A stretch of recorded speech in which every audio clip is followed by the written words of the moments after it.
महान शायर राहत इंदौरी साहब को मैं आखिरी सलाम करता हूँ। मुझे ही नहीं, आज समस्त दुनिया को इस महान शायर के चले जाने का बहुत गम है। साथियों, 2 वर्ष पहले राहत जी रामजस के प्रांगण में एक जबरदस्त गज़ल प्रोग्राम में आए थे और मुझे याद है कि युवाओं की धड़कन किस तरह उन्होंने बैठे बैठे तालियों की गड़गड़ाहट के साथ बढ़ा दी थी। मेरे पर बहुत सारी जिम्मेवारियां थी, इतनी सारी भीड़ एक साथ आ गई थी, उसको व्यवस्थित करवाना और जो बच्चों में जोश था उसको सुनने का, वो मैंने आज तक रामजस के किसी प्रोग्राम में नहीं देखा। उस प्रोग्राम के बारे में कह सकता हूँ कि अब तक 10 साल के रामजस के सबसे अच्छे प्रोग्रामों में से एक प्रोग्राम था। आज हम बहुत ही उम्दा और one of the greatest successful program था। मुझे बहुत दुख है राहत साहब आज हमारे बीच में नहीं रहे। मैं इतने महान शायर को क्या श्रद्धांजलि दे सकता हूँ, वो तो अमर हैं। फिर भी उन्हीं का एक शेर मैं पढ़ना चाहूँगा। मैं मर जाऊँ तो मेरी एक अलग पहचान लिख देना, लहू से मेरी पेशानी पर हिंदुस्तान लिख देना। महान शायर कभी मरते नहीं, हम हमेशा उनकी शायरी सुनेंगे, लेकिन उनका अभी और ज़रूरत थी भारत जैसे देश के लिए। उर्दू के जाने माने प्रोफेसर, उर्दू में रिसर्च करी, पढ़ाई करी, बहुत रूबरू होने का मौका एक ही बार मिला। एक बार उसी प्रोग्राम में उन्होंने बताया था, एक ही नदी के हैं 2 किनारे दोस्तों, दोस्ताना जिंदगी से और मौत यारी से। शायद इन्हीं लफ्ज़ों के साथ वो अपनी अंतिम यात्रा में चले गए। मैं बहुत ही दुख, टूटे हुए हृदय और नतमस्तक से इस महान शहर को अपनी सच्ची श्रद्धांजलि अर्पित करता हूँ और बहुत दुख है इस बात का। एक बेहतरीन शख्सियत, जिंदा दिल इंसान और अमन, चैन व मोहब्बत का पैगाम देने वाली बुलंद आवाज खामोश हो गई। डॉक्टर राहत इंदौरी साहब, जिन्होंने न सिर्फ इंदौर को एक अलग पहचान दिलाई, बल्कि साहित्य, उर्दू और शायरी की दुनिया में वो हिंदुस्तान को एक अलग मुकाम पर लेकर गए। उनकी रगों में एक सच्चा हिंदुस्तान दौड़ता था।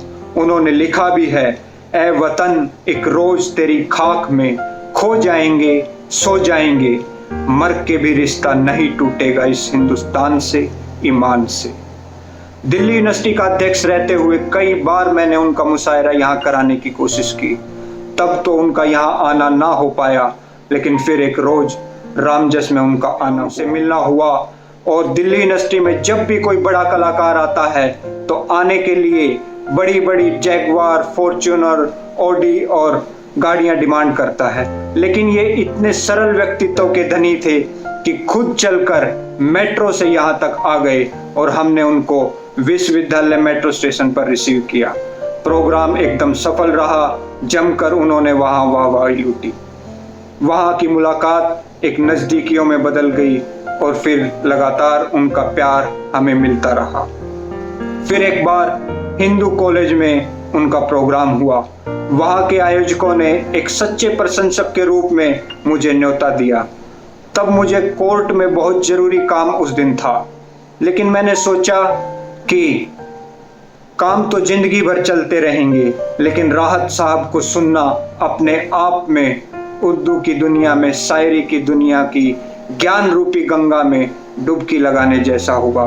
तमाम काम छोड़कर मैं वहां पहुंचा और मैंने देखा कि इतनी भीड़ वहां थी कि एक तिल गिरने तक की जगह नहीं थी। हमने बहुत सारे प्रोग्राम किए और कराए हैं, हमें पता है सच्चे प्रशंसकों की इतनी भीड़ कब जुटती है। वहां जनाब राहत इंदौरी साहब ने जमकर मोहब्बत, देशभक्ति और तमाम चीजों पर शायरियां पढ़ी और वाहवाही लूटी। राजनीतिक जब इंसानियत पर हावी होने लगती है और समाज में नफरत पैर पसारने लगती है, तो राहत इंदौरी साहब के ही वो शेर लोगों में हौसला भरने का काम करते हैं। वो कहते हैं कि जो आज साहिबे मसनद है, जो आज साहिबे मसनद है कल नहीं होंगे, जो आज साहिबे मसनद है कल नहीं होंगे, किराएदार हैं जाति मकान थोड़ी है, सभी का खून शामिल है यहाँ की मिट्टी में, सभी का खून शामिल है यहाँ की मिट्टी में, किसी के बाप का हिंदुस्तान थोड़ी है। राजनीति पर, विपक्ष पर, सरकारों पर लगातार तीखे प्रहार भी वो करते रहे। मैं खुद एक राजनीतिक दल से संबंध रखता हूं, बावजूद इसके कभी हमारे रिश्तों में खटास नहीं आई और उनका लगातार प्यार हमें मिलता रहा। एक शुरुआत जो बहुत बड़े मुशायरे में बहुत बड़े बड़े शायरों के बीच में हुई थी, जिसमें सिर्फ इतना कहा गया था कि लीजिए सुनिए जनाबे राहत को, और उस शायर उस टाइम पर उसकी बहुत ज़्यादा पहचान नहीं थी, लेकिन उसके पास वो शायरियाँ थी। जब उसने वहाँ वो शायरियाँ पढ़ी तो लोगों के दिल में वो घर कर गई और फिर उन्होंने कभी पीछे मुड़कर नहीं देखा। उसके बाद लाल किले में और दुनिया के तमाम बड़े देशों में जनाब राहत साहब ने शायरियाँ पढ़ी, और आज जब उनका इंतकाल हो गया है, अब जब वो हमारे बीच में नहीं हैं, तो मैं समझता हूँ कि करोड़ों लोग रो रहे होंगे, उनको मिस कर रहे होंगे। पर राहत साहब ने अपनी जिंदगी का असली मकसद पा लिया है, क्योंकि वो अपने पीछे 5-10 लोगों का परिवार नहीं, बल्कि करोड़ों लोगों का हिंदुस्तान जो दिल से, सच्चे दिल से उनको चाहता है, अपने पीछे छोड़ कर गए हैं। हमने एक हीरा खोया है, इसकी भरपाई हम कभी नहीं कर पाएंगे। भगवान उनकी आत्मा को शांति दे, उनके परिवार और प्रशंसकों को ये दुख सहने की ताकत दे। धन्यवाद। ऐसे तो राहत सर को सामने से सुनने का मौका मुझे कई बार मिला था, लेकिन जो सबसे ज़्यादा मेरे दिल के करीब है वो तब का है जब हम लोगों ने अपने रामजस कॉलेज के बीए प्रोग्राम डिपार्टमेंट टेस्ट के लिए सर को बुलाना चाहा था। तो हमारी इस चीज़ के लिए सर से डेट निकलवाने में, सर के पास डेट नहीं थे, लेकिन फिर भी हमारे काफ़ी अनुरोध पे, रिक्वेस्ट पे सर ने बोला कि अगले दिन मेरा दिल्ली में एक प्रोग्राम है, उस दिन के पहले मैं तुम्हारे यहाँ ठीक है आ जाऊँगा। तो काफ़ी सरप्राइज़ हुआ था मैं कि इतना बड़ा नाम होने के बाद भी सर एक छोटे से डिपार्टमेंट के फेस्ट में परफॉर्म करने के लिए तैयार हो गए थे। और ये चीज़ हमें काफ़ी उत्साहित किया था, लोगों ने जम के मेहनत किया था। आलोक भैया ने, जो कि आलोक कुमार हमारे डिपार्टमेंट के प्रेसिडेंट थे उस टाइम, और भी काफ़ी वॉलंटियर्स थे, काफ़ी सबने मेहनत किया था। तो और राहत सर के नाम पे किस प्रकार से इतनी भीड़ इकट्ठा हो गई थी, कॉलेज का पूरा एम्फी थिएटर भर गया था। हमारा प्रोग्राम जो 9 बजे तक चलना था वो एक्सटेंड होकर 10:30 बजे तक चला गया, और फिर भी उस चीज़ को बंद कराना पड़ा कि नहीं, हम इससे ज़्यादा एक्सटेंड नहीं कर सकते। नेशनल मीडिया ने उसे वहाँ आके कवर किया था। तो ये सब चीज़ें कल याद आती थी, याद आती हैं हमेशा। और ये चीज़ हमेशा इसलिए भी मेरे दिल के करीब रहेंगी क्योंकि उस वक्त मंच का संचालन जो है मैं ही कर रहा था, और काफ़ी जिद करने के बाद ये मौका मुझे मिला था। और मैं पहले काफ़ी डरा हुआ था, लेकिन फिर जब मैंने मंच संभाला तो राहत सर ने मेरी काफ़ी तारीफ़ की थी कि इस लड़के ने काफ़ी मेहनत किया है मेरे लिए। उन्होंने दो पंक्तियाँ अपनी सुनाई थी, तो इसलिए मेरे काफ़ी करीब है ये सारा मेमोरीज जो है मेरे काफ़ी करीब है। भले ही आज राहत सर हमारे बीच में ना हो, लेकिन उनकी जो यादें हैं, उनकी जो पंक्तियां हैं, वो हमेशा हमारे साथ रहेंगी, हमारे बीच रहेंगी और आगे भी रहेंगी। मैं आखिर कौन सा मौसम तुम्हारे नाम कर देता, या हर एक मौसम को गुजर जाने के चलते। नमस्कार दोस्तों, मेरा नाम गौरव कुमार शुक्ल है। मैं कुशीनगर जिले से उत्तर प्रदेश का निवासी हूँ। मैं आज आपसे राहत इंदौरी साहब के बारे में बात करना चाहता हूँ। 2020 में बहुत कुछ हो गुजरा है, उन सबके बीच हम सबको राहत साहब हम सबको छोड़कर चले गए। जो मैंने चीजें जाना समझा उनको, उनके व्यक्तित्व को लेकर, उनके आदर्शों को लेकर, वो बेहद शानदार रहा। मेरा जो अनुभव रहा उनके साथ मिलना बहुत ज्यादा शानदार रहा, बहुत अच्छा रहा। और मुझे नहीं लगा कि मैं उनसे पहली बार मिल रहा हूँ या फिर इतने बड़े शायर से मिल रहा हूँ, इतने बड़े व्यक्ति से मिल रहा हूँ। और उसके बाद जब वहां से दिल्ली एयरपोर्ट से लेकर और दिल्ली विश्वविद्यालय की जो रामदास कॉलेज की मेरी उनके साथ जो बातचीत हुई, जो यात्रा हुई, शानदार। मैंने उनसे कहा कि सर ट्रैफिक बहुत ज्यादा है और ट्रैफिक के चलते हम लोग समय में अपने मुशायरे में पहुंचने में देरी कर सकते हैं, इसलिए मैं चाहूंगा कि आप मेट्रो से हम लोग चलें तो ज्यादा अच्छा रहेगा। और उन्होंने बहुत सहजता से स्वीकार कर लिया कि हाँ क्यों नहीं, कि बिल्कुल हम चलते हैं, मेट्रो से ही चलते हैं। और कार को छोड़कर उन्होंने मेट्रो की सवारी करना बहुत ज्यादा सुलभ समझा मेरे कहने से। और वो बेहद घुल मिलकर, जैसे ही आपको पता है शाम के समय में मेट्रो में कितनी भीड़ होती है, और उस भीड़ में वो बेहद सहजता से, उनको जानने वाले भी उसमें बहुत ज्यादा थे, फोटो ले रहे थे, उसके बावजूद वो सहजता से आए और बेहद सहज रूप में वो मेट्रो में विश्वविद्यालय तक मेरी उनकी यात्रा रही। रामदास कॉलेज में पहुंचे और मुशायरे पे, तो मैं जब देखा कि इतनी पसंद है युवाओं में, लड़कों में, लड़कियों में, हम जैसे युवा वर्गों में उनकी इतनी काफी पहुंच है। सिर्फ बड़े प्रोफेसर ही नहीं, एक छात्रों का बड़ा तबका उनको सुनने बैठा था और उस चीज को लेकर वो काफी खुश हुए थे कि कितना मतलब चाहने वाले लोग हैं। इस चीज को लेकर काफी चंबित हुए थे कि एक हिंदी साहित्य का एक जो पूरा डिपार्टमेंट है और एक उर्दू शायर को इनवाइट किया हुआ है, बुलाया गया है।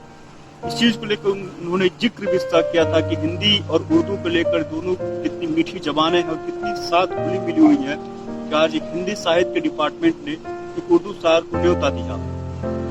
इस सब के बावजूद जो पूरी एक जो समा उन्होंने बांधा, एक पूरा उनके 1 घंटे का जो पूरा एक शायराना और एक नज़्मों का जो पूरा चल रहा था, वो बेहद शानदार रहा। सभी इतने खुश थे, इतने मतलब नए लड़के जो थे वो अचंभित थे। और पूरी रात एक जमघट था, कैसे हर वर्ग के लोग उनको सुनने बैठे थे। उसके बाद जो चीजें हुई, गंगा जमुनी तहजीब का जो उन्होंने पैमाना बताया, जो हिंदुस्तान की जो खुशबू सुनाई, वो काबिले तारीफ थी। और वो हिंदुस्तान और पूरे विश्व को लेकर जो उनका जो एक नजरिया था वो बेहद शानदार था। ऐसा नहीं था किसी देश के लिए कुछ और था और किसी हिंदुस्तान के लिए था। हर देश, हर मजहब, हर धर्म के लोगों से उनका बेहद लगाव था। हर जो उनकी चीजें थी, जो उनके सोचने का तरीका था, सभी के लिए बराबर था, सभी के लिए समान था। और ये चीज उनके शायरी में भी देखने को मिलती है। राहत साहब की जो सबसे खास बात है कि उन्होंने शायरी के लिए उम्र की सारी सीमाओं को तोड़ा और शायरी को सबके लिए सहजता के रूप में पहुंचाया है। उनकी बहुत सारी शायरी, बहुत सारे उनके नज़्म बेहद पॉपुलर हुए और हम उनका योगदान कभी नहीं भूलेंगे। अलविदा राहत साहब। नमस्कार दोस्तों, मैं अभिषेक। दोस्तों, जैसा कि आप जानते हैं कि साल 2020 जो है वो कला प्रेमियों के लिए एक बहुत ही दुखद साल रहा है। इस साल में हमने कई ऐसे सितारे खो दिए जिनकी कला को लोग बहुत सराहते थे, जिनके काम को लोग बहुत पसंद करते थे। ऐसी ही एक शख्सियत कल हमारे बीच से रुखसत हुई, जनाब राहत इंदौरी साहब। राहत इंदौरी हिंदी उर्दू शायरी के एक चमकदार सितारे थे और अपने समय के सच को इतनी बेबाकी से कहता हुआ शायर हमारे बीच से गया है, तो ये निश्चित ही एक कला के लिए, साहित्य के लिए, जन सामान्य के लिए एक क्षति है। किसी भी कलाकार के लिए यह बहुत ही एक फ़क्र की बात होती है या बहुत ही सुकूनदायक बात होती है कि उसकी शायरी या उसकी लिखी हुई पंक्तियाँ जो है वो लोगों के दिमाग में चढ़ जाएं और लोग उसको गाहे बगाहे याद करें, विभिन्न प्रसंगों में, विभिन्न संदर्भों में उसका उपयोग करें। और राहत साहब की शायरी तो इतनी फेमस है कि इस समय जो मीम का कल्चर है, इस मीम कल्चर में उनकी शायरी एक मीम की तरह मुहावरा बन गई। जैसा आप सभी जानते हैं कि एक शायरी जो थी, बुलाती है मगर जाने का नहीं, ये एक उनकी सफलता का, उनकी शायरी की सफलता का ही एक झलक है। तो राहत साहब की शायरी जो है वो इतनी पसंद की गई, राहत साहब की शायरी जो है इतनी अच्छी लगी लोगों को। दोस्तों, राहत साहब की बहुत सी विशेषताएं हैं जिस पे बात की जा सकती है, उनके साहित्य पे बात हो रही है। बहुत से लोग अपने अपने ढंग से उनके लिखे हुए को, उनकी शायरियों को जो है वो बता करके और उनको श्रद्धांजलि अर्पित कर रहे हैं। मुझे बस एक चीज़ लगती है कि एक चीज़ या एक विशेषता जो है वो मैं आपके सामने एक विशेषता आपको बताना चाहूँगा राहत साहब की शायरी की, और वो विशेषता यह है कि राहत साहब की शायरी को अगर उनके ही ज़बान में आप एक बार सुन लें तो उसके बाद आपको कोई और पढ़ के वो चीज़ें सुनाए या उनकी शायरी को अगर पढ़े तो आपको कतई पसंद नहीं आएगी। उनकी शैली इतनी अद्भुत थी कि वो जब शायरी पढ़ते थे तो एक चित्र सा खिंचता था, और जो खास करके शब्दों में उतार चढ़ाव और इसकी जो उनकी जो अभिव्यक्ति की शैली थी वो इतनी लाजवाब थी कि अगर कोई और उस शायरी को पढ़ता है तो उसमें उतना वज़न नहीं महसूस होता, या फिर वो कहें कि वो मज़ा नहीं आता है सुन करके। तो दोस्तों, ये राहत साहब की एक प्रमुख विशेषता यह रही है। मुझे भी अपने जीवन में एक बार राहत साहब से मिलने का, उनकी शायरी को सुनने का मौका मिला है, जब मैं और मेरे साथियों ने हिंदू कॉलेज में पढ़ते हुए 21 फरवरी 2018 को एक फेस्ट रखा था जिसका नाम मृदंग था। एक फेस्ट का आयोजन कराया था, एक समारोह कराया था जिसका नाम मृदंग था, और वहाँ आशीष भैया के सौजन्य से हमने राहत साहब को बुलाया था, और इतनी अच्छी खासी भीड़ जुटी थी उस शायरी के लिए कि जो लोग ये कहते हैं कि शायरी या फिर साहित्य खतरे में है, उस समय अगर वो उस दृश्य को देखते, उस जन सैलाब को देखते, तो निश्चय ही उनकी ये जो गलतफहमी या फिर उनकी जो ये चिंता है वो ख़त्म हो जाती कि इतने लोग, इतना जन सैलाब उनको सुनने के लिए आया हुआ था। हमने भी बहुत अच्छे से बातचीत उनसे हुई, काफ़ी चीज़ों पे बात हुई, और एक साफगोई से हर चीज़ पे वो बात करते थे।